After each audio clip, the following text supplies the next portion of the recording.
Lisez et suivez attentivement les instructions fournies avec le produit. Travaillez toujours selon les réglementations du bâtiment et de plomberie en vigueur dans votre région. Celle-ci propose également des meilleures pratiques pour tous les aspects du travail qui ne sont pas détaillés dans les guides d'installation AKW. Assurez-vous toujours que le receveur est soutenu adéquatement sur les bords et autour de la sortie d'évacuation. Vérifiez toujours à l'aide d'un niveau et assurez-vous que les bords du receveur sont à l'horizontale et que le receveur est parfaitement plat. Ne brossez jamais les déchets et les décombres dans l'évacuation de la douche. Ils pourraient bloquer et inonder le receveur. Utilisez une brosse et un bac pour nettoyer le receveur avant de faire couler de l'eau.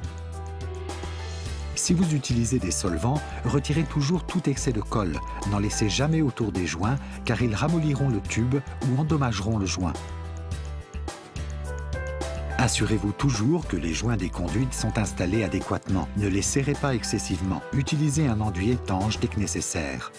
Utilisez uniquement un silicone ou un produit étanche pour joints de tuyauterie ABS et des matières plastiques renforcées en fibre de verre. Si vous installez un receveur de douche ou un support de douche pour des utilisateurs obèses, également désignés personnes en surcharge pondérale, vérifiez avec le prescripteur de l'installation que le sol est adéquatement plafonné avant d'installer le receveur. Pour toute installation de ce type, consultez toujours un ingénieur en génie civil pour vous assurer que les préparations sont adéquates. Les personnes en surcharge pondérale peuvent excéder les indices de charge au sol normal indiqués dans les réglementations du bâtiment. Le prescripteur devra donc éventuellement prendre d'autres dispositions.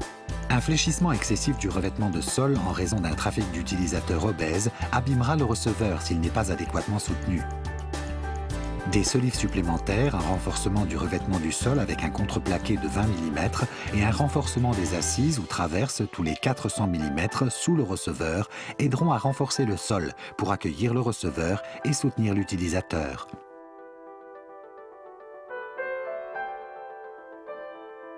Le receveur installé doit être en contact avec les solives, traverses ou assises au sol.